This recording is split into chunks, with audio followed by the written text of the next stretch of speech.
Romanos capítulo 1, de 8 a 15. Primeiramente dou graças a meu Deus, mediante Jesus Cristo, no tocante a todos vós, porque em todo o mundo é proclamada a vossa fé.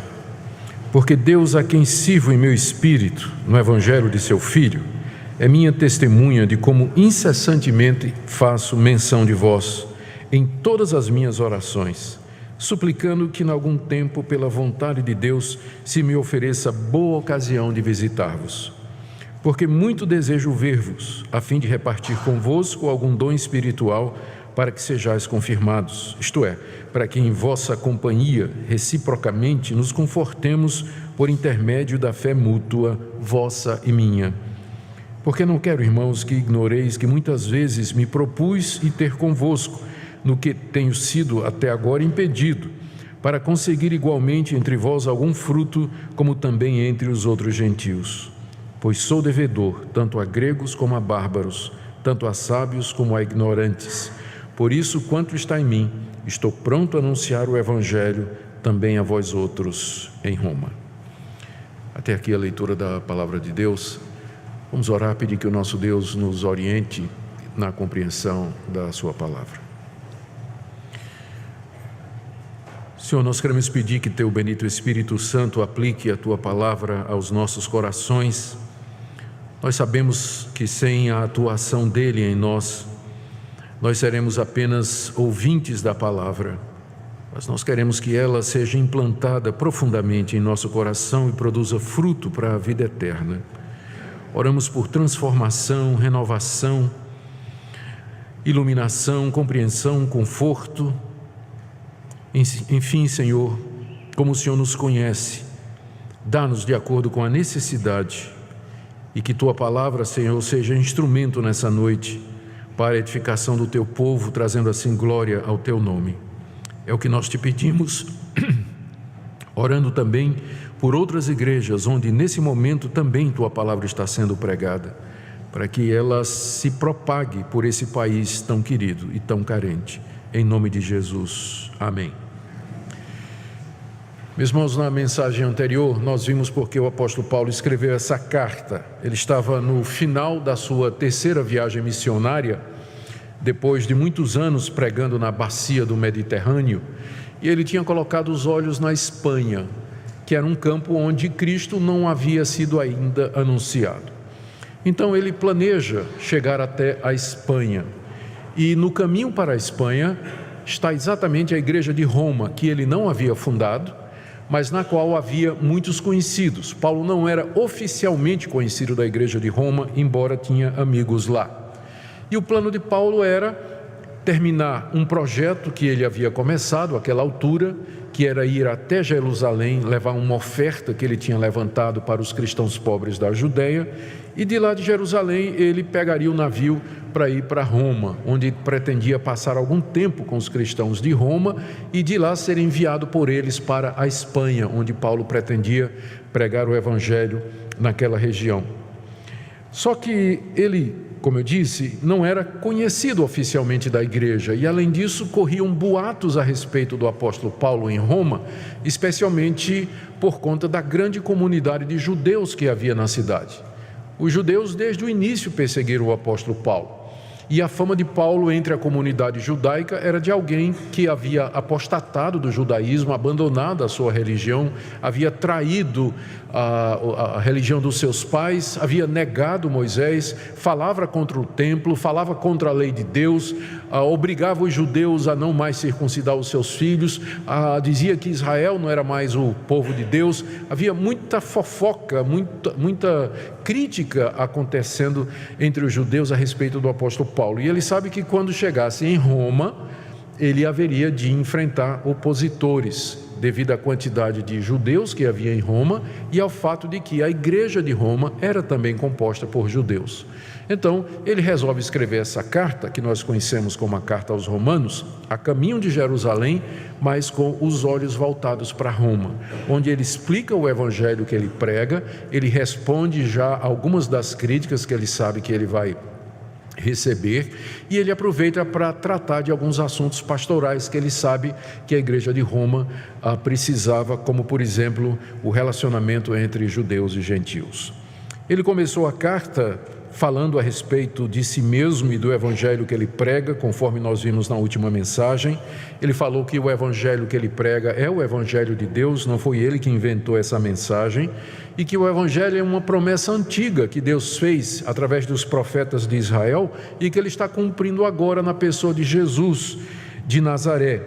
E o evangelho é a respeito disso, é sobre Jesus Cristo, Filho de Deus, Deus feito homem entre nós.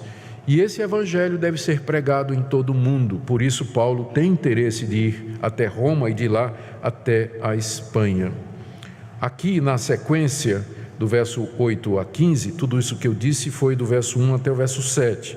Agora na sequência do verso 8 até o verso 15, Paulo fala do grande amor que ele tem pelos cristãos de Roma e fala do desejo que tem em visitá-los e dos seus planos de estar com eles.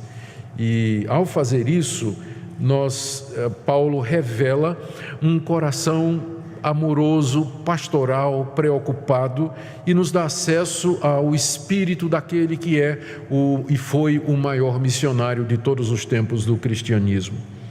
Hoje à noite eu queria ver com vocês esse amor que Paulo tinha por aquelas pessoas, que ficou demonstrado no fato de que Paulo orava constantemente por eles, também no desejo que Paulo tinha de ter comunhão com eles, e também porque Paulo se sentia devedor a eles para pregar o evangelho.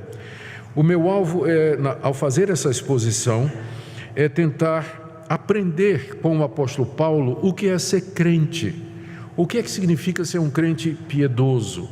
O que é que significa ser alguém de fato comprometido com o evangelho? Aqui nessa passagem, o apóstolo Paulo abre a janela do seu coração, descortina o seu interior, e nós podemos ver como é o coração de um homem temente a Deus, alguém completamente comprometido com o evangelho de Jesus. E fazendo isso, a nossa expectativa é que o Espírito Santo de Deus sonde o nosso próprio coração.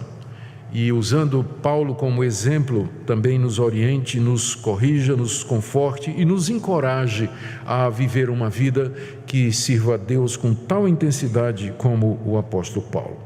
Vamos ver então, em primeiro lugar, como Paulo os amava, revelado nas orações que Paulo oferecia por eles. Está aí do verso 8 até o verso 10. No verso 8 ele diz: primeiramente, antes de tudo, em primeiro lugar, como coisa principal, como minha prioridade, eu dou graças a meu Deus mediante Jesus Cristo, no tocante a todos vós, porque em todo o mundo é proclamada a vossa fé. Mesmo que Paulo não tenha fundado a igreja de Roma, e mesmo que outras pessoas eram líderes da igreja de Roma, Paulo agradecia a Deus porque a igreja de Roma era uma igreja que crescia. Era uma igreja que tinha se espalhado, cuja fé havia se espalhado pelo mundo todo. Em parte porque todos os caminhos levavam a Roma, muita gente ia a Roma, que era a capital do império, conhecia o evangelho através da igreja de Roma e saía para outros lugares levando esse evangelho. A obra missionária da igreja de Roma era conhecida já, a fé daqueles irmãos já era propagada em todo o império romano. E Paulo todo dia agradecia dizendo: Senhor, muito obrigado pela igreja do reverendo fulano de tal. Te dou graças porque aquela igreja está crescendo, Deus. Não fui eu que plantei a igreja, eu não sou o líder da igreja, eu não estou recebendo glória nenhuma, mas eu te agradeço, Deus, porque o meu interesse não é que eu seja glorificado, mas que o evangelho cresça. E aquela igreja está crescendo, são outros pastores, são outros líderes, não fui eu que fundei, mas é o evangelho. Conseguem perceber como Paulo se agradece todo dia a Deus por uma igreja que ele não plantou, ovelhas que não eram suas, um trabalho que ele não liderou, por frutos que ele não procurou. A gente mal consegue agradecer a Deus pelo que Ele está fazendo na nossa vida, muito menos se alegrar quando outras igrejas, outros irmãos, outras pessoas estão avançando espiritualmente e levando o Evangelho ao mundo inteiro. Meus irmãos, o coração de Paulo aqui é o coração que nós deveríamos ter. o amor que nós devíamos ter pelo reino de Deus, pela igreja. O reino de Deus é maior do que a igreja presbiteriana, é maior do que a sua denominação. Deus tem 7.000 que não dobraram o joelho a Baal. Há milhares e milhões de cristãos em todo lugar, que creem no Senhor Jesus como você crê. E nós temos que nos alegrar com esse fato, com o progresso do Evangelho, ainda que não seja da nossa denominação. Mas onde o verdadeiro Evangelho está sendo ensinado, nós temos que ajoelhar diante de Deus e dizer: Deus, eu agradeço, primeiramente, antes de mais nada, antes de agradecer por mim, porque o teu Evangelho, a tua igreja está crescendo no mundo. Essa é a razão pela qual a igreja, desde o início, ela foi chamada pelos teólogos de católica e universal. Infelizmente, a igreja de Roma mais tarde vai pegar o termo católica para ela, mas um dos atributos da igreja é que ela é católica. A católica significa simplesmente que ela é do tamanho do mundo, ela se estende pelo mundo todo. A fé é universal, é de todas as raças, é de todos os povos, e não somente nossa. Então, o alegrar-se pelo avanço do reino de Deus, pela propagação da semente em todo o mundo, isso estava no coração do apóstolo Paulo e mostrava como ele de fato amava aqueles irmãos, não é? Primeiramente, dou graças a meu Deus mediante Jesus Cristo no tocante a todos vós, porque em todo o mundo é proclamada a vossa fé. Graças a Deus. Os pastores deveriam desenvolver esse espírito mais, porque há muita concorrência às vezes, muita competição. Um pastor está alegre pelo sucesso do outro, tem que ser um pastor crente, para poder se alegrar com o sucesso de outros pastores. E aqui tem um pastor alegre pelo sucesso do pastor de Roma, o apóstolo Paulo, dando graças a Deus por isso. Nós deveríamos ter esse espírito entre nós que somos líderes. Paulo coloca isso como prioridade, já falei, e note que ele diz que ele dá graças ao seu Deus, o que revela essa intimidade, esse intenso envolvimento pessoal com Deus. O relacionamento de Deus com Paulo não era com a divindade distante. Ele pode se referir a Deus e dizer: é o meu Deus. E essa expressãozinha curta traz um mundo de significado, revela essa relação pessoal intensa do apóstolo Paulo, a ponto dele dizer: é o meu Deus com quem eu tenho esse relacionamento. E ele diz também no verso 8 que essa ação de graças é mediante Jesus Cristo, porque é somente através de Jesus Cristo que nós podemos chamar Deus de nosso. Senão ele não é o nosso Deus, senão ele é o Deus criador do universo, juiz universal de todos, e que haverá de nos julgar pela sua santa lei. Mas mediante Jesus Cristo eu posso dizer: ele é o meu Deus, com quem eu tenho um relacionamento pessoal constante, diário e profundo. Uma ironia: Paulo está agradecendo porque a fé da igreja de Roma é proclamada em todo o mundo. Se Paulo fosse escrever uma carta aos romanos hoje, ele escreveria uma carta contra os romanos, e não aos romanos, né? Mas contra os romanos. Infelizmente, através da história, a igreja de Roma, elogiada aqui, ela se desviou dos caminhos de Deus, especialmente durante a Idade Média. Deu origem a uma religião que se propõe cristã, mas que pouco preserva do cristianismo original, como Paulo defende aqui nessa carta. Pouco hoje apresenta desse cristianismo original, carecendo de uma reforma que já aconteceu no século XVI e de mais outras, o que mostra que situações podem mudar, e mesmo igrejas que receberam, a igreja que recebeu a carta escrita pelo apóstolo Paulo, onde se encontra contido o verdadeiro evangelho de Deus, com o tempo ela pôde apostatar e se desviar do santo caminho e da reta doutrina. Daí a necessidade de cuidado que nós temos, de sempre estarmos alertas, porque o nosso coração é enganoso. Paulo amava aqueles irmãos, orava por eles, agradecia por eles e intercedia por eles. Verso 9: Deus, a quem eu sirvo em meu espírito, no evangelho de seu Filho, é minha testemunha de como incessantemente faço menção de vós. Aqui já é demais, não é? A gente agradecer a Deus pelas ovelhas de outro pastor já é um passo grande, mas você interceder todo dia por elas, aí tem que ser crente mesmo. Deus, eu te agradeço pelas ovelhas do pastor fulano de tal. Eu quero pedir por cada uma delas, que o Senhor abençoe, que elas prosperem, que elas cresçam, que o Senhor livre do mal, ajude na necessidade, não é?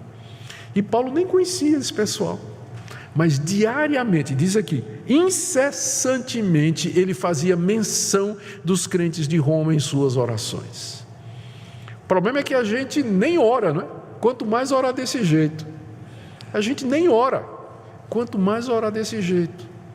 O que mostra o amor de Paulo por essas pessoas e o que é o verdadeiro cristianismo, o que é um crente comprometido com o Evangelho. Alguém que vive intensamente o Evangelho, se alegra quando ele prospera, ora pelos outros, ora pelo progresso dos outros, agradece a Deus, fica feliz quando outros são exaltados. Aqui nós estamos olhando para o coração de um verdadeiro crente, alguém completamente comprometido com a palavra de Deus. Olha o que ele diz aqui a respeito dessa oração. Primeiro que ele fazia isso constantemente, está aí no verso 9, não é? Incessantemente eu faço menção de vós nas minhas orações, e ele até invoca Deus como testemunha, não é? Porque pode parecer uma coisa que os romanos iam dizer assim: eu não acredito que você faz isso. Eu não acredito que você ora por nós, você nem nos conhece, não é? Eu não acredito que você ora por nós. E Paulo diz assim: Deus a quem sirvo em meu espírito no evangelho de seu filho é minha testemunha. Porque Paulo sabia que só podia chamar como testemunha Deus, não é? Porque só Deus conhecia a vida de oração dele. Então ele chama Deus como testemunha, porque parece incrível que ele desse graças pelos romanos e que orava por eles todo dia. Na verdade, se você for olhar as outras cartas de Paulo, ele orava todo dia pelos colossenses, filipenses, tessalonicenses. Em todas essas cartas ele diz: incessantemente eu lembro de vocês.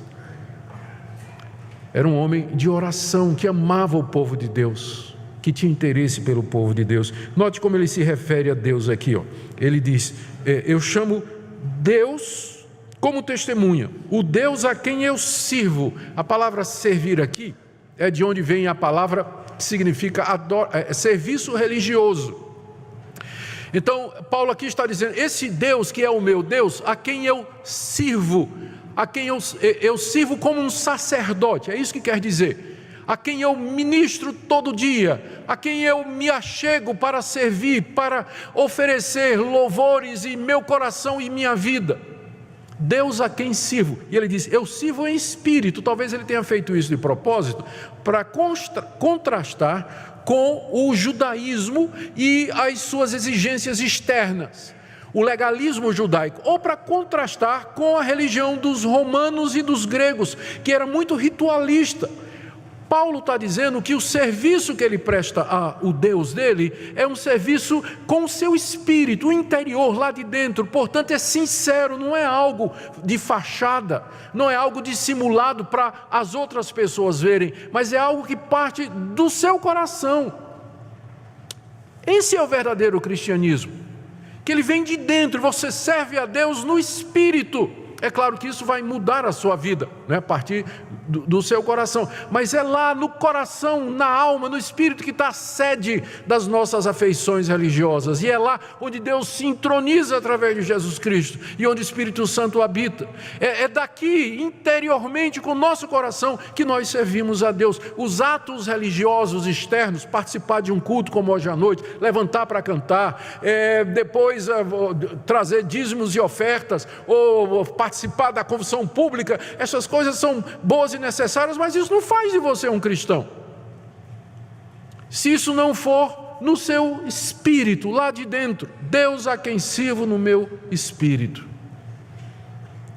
E ele acrescenta, no evangelho de seu filho, mais uma vez dizendo que isso só é possível mediante as boas notícias do Filho de Deus, Jesus Cristo, porque sem ele nós não teríamos como acessar a presença de Deus e diante de Deus servi-lo e honrá-lo e glorificá-lo e nos entregar a nós mesmos a Ele e orar e interceder. Só no Evangelho de Cristo é que nós podemos chegar ao verdadeiro Deus. Não há outro caminho, não é o caminho da sua religiosidade, não é o caminho das suas obras, não é o caminho da sua moralidade ou de qualquer outra coisa que parta de você, mas é serviço a Deus mediante o Evangelho do Filho dele. Não tem outro caminho para nós nos achegarmos a Deus e servi-lo, a não ser através do Evangelho. É esse Deus que Paulo chama como testemunha, e diz: eu sei que parece incrível o que eu estou dizendo, que eu oro por vocês todo dia, mas o Deus a quem eu sirvo no meu espírito, no Evangelho do seu Filho, Ele é testemunha de que todo dia, quando eu dobro os joelhos para orar, eu me lembro de vocês, e eu oro: Senhor, abençoa os irmãos de Roma,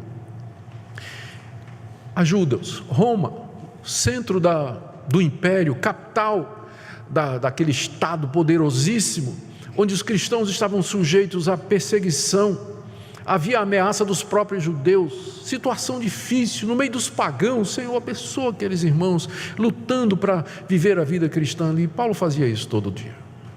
Isso fazia parte do serviço que ele oferecia a Deus.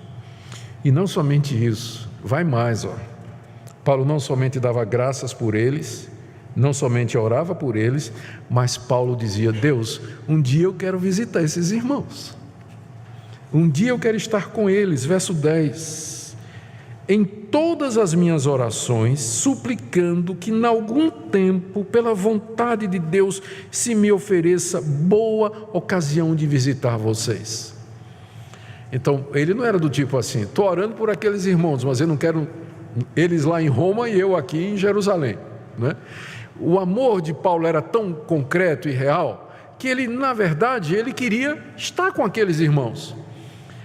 E isso mostra uma coisa que eu sei que você já descobriu na prática: você quer estar por quem você ora. Já notou isso? Que quando você começa a orar por uma pessoa, de repente você tem vontade de estar com aquela pessoa. Por isso que eu digo: você quer perdoar alguém? Aquela pessoa que lhe ofendeu, que lhe magoou, aquela pessoa que você detesta, começa a orar por ela. Daqui a pouco você vai estar dizendo: Deus, me dá uma oportunidade de almoçar com essa pessoa. Começa orando por aquela pessoa, né? Pedindo que Deus abençoe, que Deus a faça prosperar, que ela arranje um namorado lindo, né? Maravilhoso, né? Mesmo que você não tenha. Então peça tudo, né? Deus abençoe. E daqui a pouco você vai perceber que você está dizendo assim: Deus, eu queria uma chance de me encontrar com essa pessoa, fazer amizade com ela. Eu sei que ela me ofendeu, mas agora eu comecei a orar por ela e o meu coração se abriu para ela. Percebem a relação? Paulo começa a orar por essas pessoas e ele então finalmente confessa: na verdade, irmãos, eu estou orando até para que Deus me dê uma boa ocasião para eu ir visitar vocês. Eu quero estar com vocês, eu quero ter comunhão com vocês. Esse é o meu desejo. E era uma coisa que Paulo já queria há muito tempo. Ele vai dizer isso lá no final da carta, capítulo 15, verso 23. Ele diz: de longa data eu já venho orando e pedindo que Deus me dê uma ocasião para ver vocês. Note que ele disse ver vocês, não é? Ele não está dizendo eu quero ir morar com vocês, porque na verdade o plano dele era passar um tempo com aqueles irmãos, conhecê-los, ter comunhão com eles e de lá ele ir para a Espanha para pregar o Evangelho. Então ele queria uma oportunidade para conhecer os irmãos, estar lá com eles. Mas ao fazer isso, note no verso 10, ele diz assim que ele está suplicando que em algum tempo, pela vontade de Deus, se ofereça uma boa ocasião para visitá-los. Paulo sabia que Deus dominava todas as circunstâncias, que Deus controla os fatos e a história. Por isso que mesmo que ele tenha desejo de ir a Roma, ele sabe que isso vai depender da vontade de Deus. Por isso que ao orar, ele diz: Deus, se for da tua vontade, ou quando for da tua vontade, abre uma ocasião para que eu possa visitar aqueles irmãos. E nós estamos falando aqui de um homem de fé, de um homem que se via Deus no Espírito, de um homem que tinha acesso à presença de Deus, um homem comprometido com Deus e que conhecia a Deus intimamente. Ainda assim, ele não se sente tão confiante a ponto de dizer assim: eu decreto que amanhã eu vou para Roma, eu declaro isso. Não, esse homem humilde, porque quanto mais você conhece a Deus, menos arrogante você é, a verdade é essa, menos atrevido você vai ser. Esse pessoal atrevido aí é porque não conhece Deus. Porque se conhecesse Deus, não ficava dando ordem para ele, ou dizendo a ele o que é que ele tem que fazer. Porque quanto mais você conhece a Deus, mais você vai fazer como aqui. Deus, se for a tua vontade, eu gostaria de ir a Roma. E não é outro senão Paulo que está dizendo isso. Senhor, se for a tua vontade. Ele se sujeita à vontade de Deus. E agora parece que uma ocasião estava surgindo, né? Porque ele está de partida, no final da terceira viagem, ele está de partida para Jerusalém, e de lá de Jerusalém, ele mais ou menos já considera que cumpriu, ele deve ter passado aí nas estimativas cerca de 15 anos evangelizando a região do Mediterrâneo, não tem mais espaço, ele olha para a Espanha, e eu quero ir para lá, então ele parece que vai dar certo, parece que Deus agora vai abrir uma porta, não é? Mal sabia Paulo que estes planos não se concretizariam. Não faz mal a gente planejar. E Paulo fazia planos. Só que não saiu exatamente como ele queria. Ele chegou em Jerusalém, é verdade, mas quando ele chegou lá, ele foi preso. E no final ele chegou em Roma, é verdade, 2 anos depois, e acorrentado como prisioneiro político.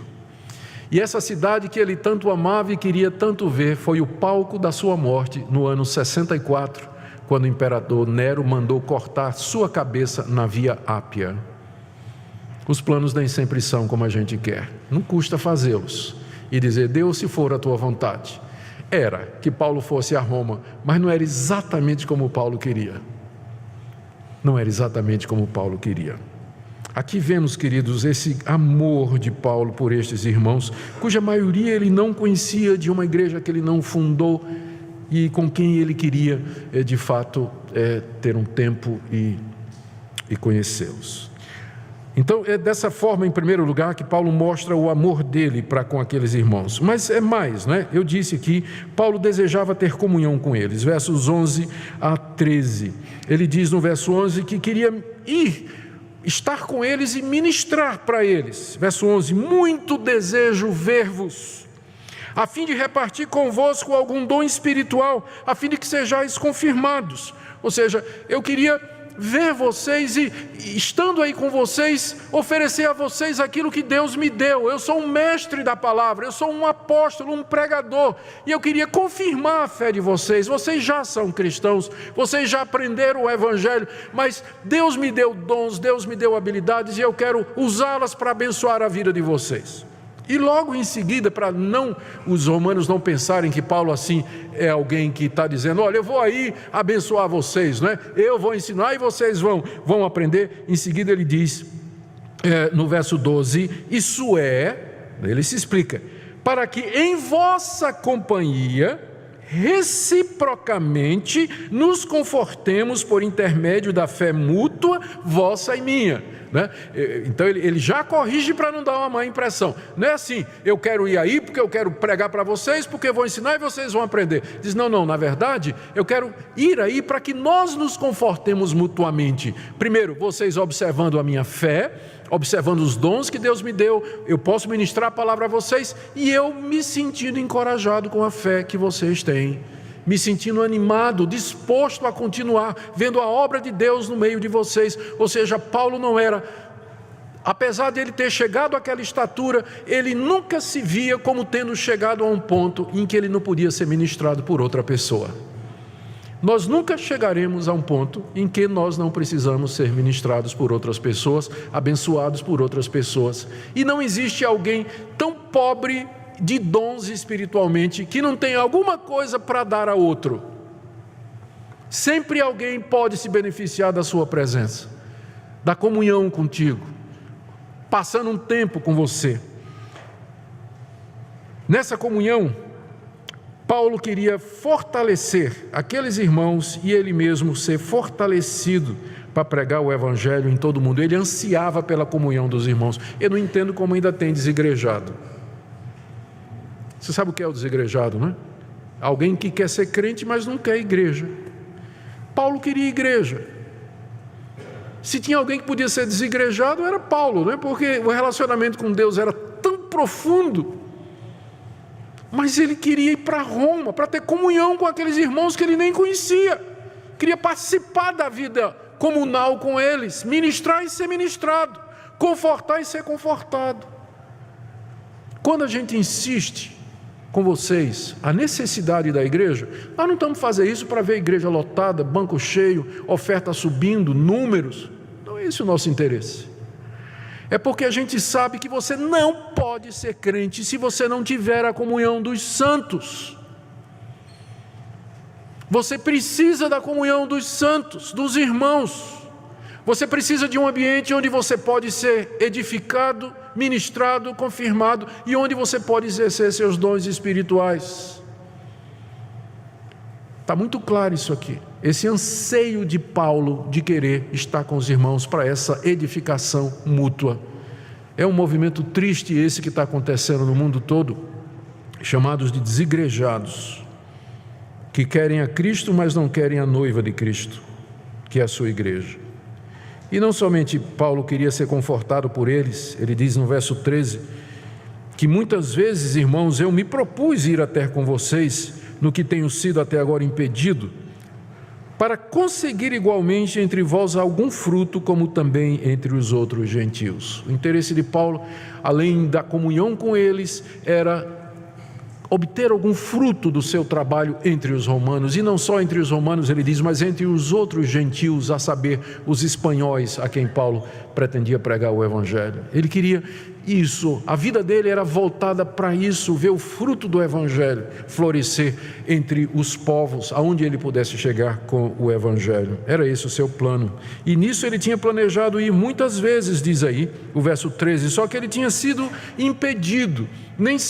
Nem o apóstolo Paulo sempre conseguia as coisas do jeito que ele queria. Ele já fazia planos para ir para Roma, mas não dava certo. Provavelmente ele vai dizer isso no final da carta. A razão é que ele estava pregando, ainda tinha muito campo para evangelizar ali ao redor da bacia do Mediterrâneo. E quando ele plantava uma igreja, ele tinha que organizar aquela igreja, tinha que promover a eleição da liderança, deixar a igreja estruturada. Aí ele ia plantar outra igreja, depois voltava para ver como estavam os novos convertidos. Era um trabalho intenso e ele dia muito queria ir para Roma, mas não dava. O trabalho, o campo missionário exigia a sua presença ali. Ele não podia largar aqueles irmãos, embora agora ele pensava que estava chegando a hora.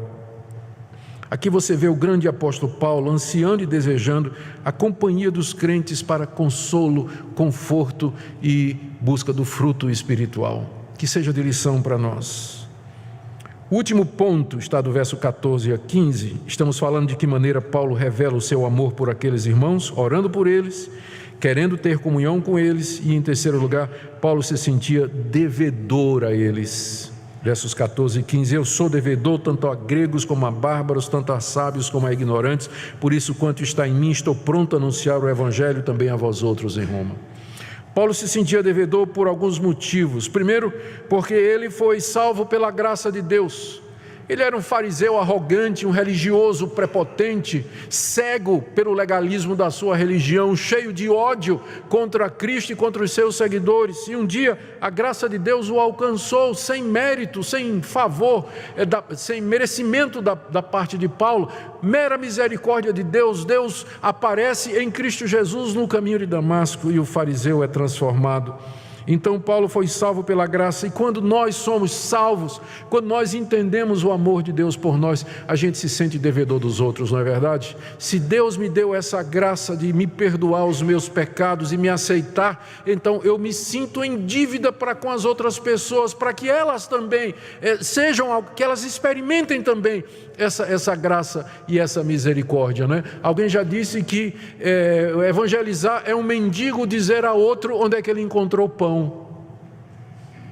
Agora imagine um mendigo, um morador de rua, passando fome, e ele descobre um lugar onde tem pão de graça. É isso? Ele vai sair gritando, né, para os outros amigos: gente, eu achei pão de graça. Olha, aquele lugar ali tem um pão de primeira, de graça.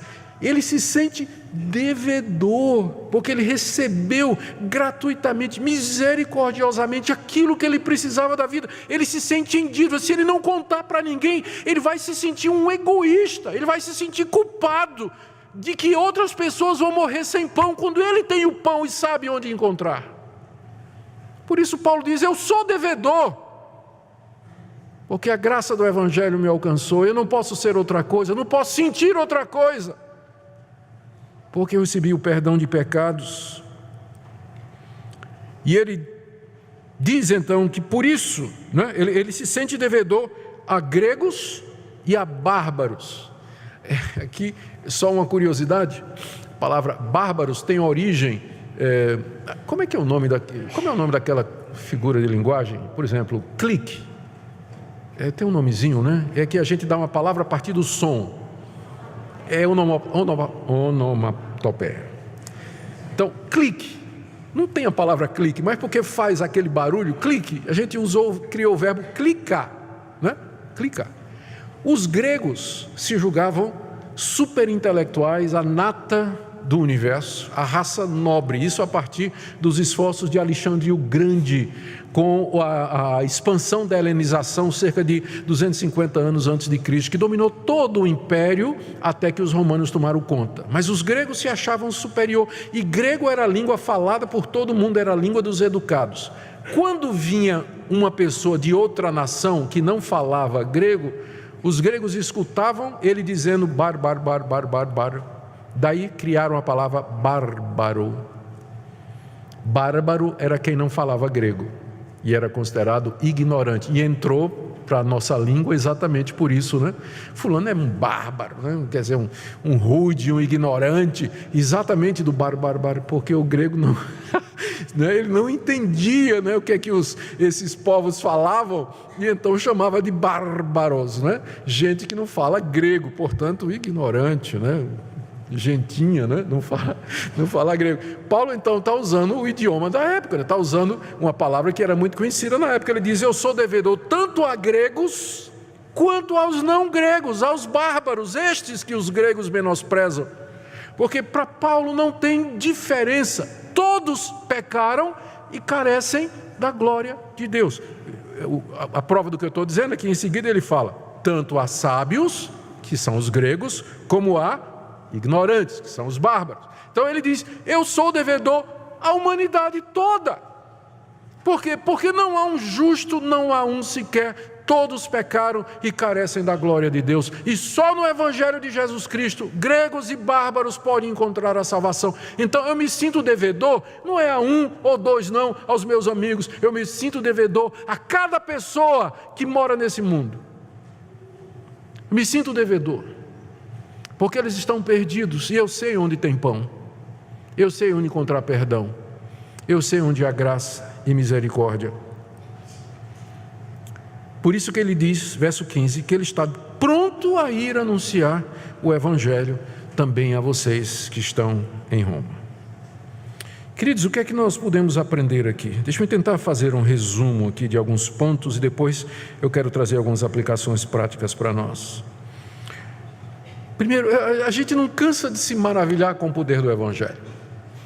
Quem está dizendo essas coisas, quem tem esse coração amoroso, cheio de oração, de desejo de estar com aqueles irmãos que ele nunca viu e que se sente devedor a eles, é aquele Saulo de Tarso, fariseu arrogante, pretensioso, que achava que estava fazendo um favor a Deus, matando os cristãos, perseguindo os cristãos e jogando-os na cadeia. E o Evangelho mudou esse homem, de um fariseu endurecido, cheio de mágoa, de ódio, é agora um homem apaixonado pelo Evangelho, que ama as pessoas, ora pelas pessoas, quer estar com elas, quer aprender delas, quer ser edificado por elas, e se sente devedor. Não que as pessoas lhe devem, ele é o grande pregador do Evangelho, mas ele se sente devedor das pessoas, porque ele recebeu uma graça não merecida. O Evangelho faz isso, ele muda pessoas, ele transforma pessoas, ele faz com que Saulo de Tarso seja o Paulo que escreve a carta aos Romanos. E eu queria que você cresce nisso nessa noite, no poder do Evangelho, de como Deus pode mudar a vida de uma pessoa, transformar uma pessoa, tirar o seu coração de pedra, o coração de mágoa, de ressentimento, de raiva com Deus e com a vida, e transformar numa pessoa leve, feliz, cheia de amor, que quer abençoar outras. É isso que o Evangelho quer fazer em nós, e é isso que significa ser cristão, é ser alcançado por esse Evangelho.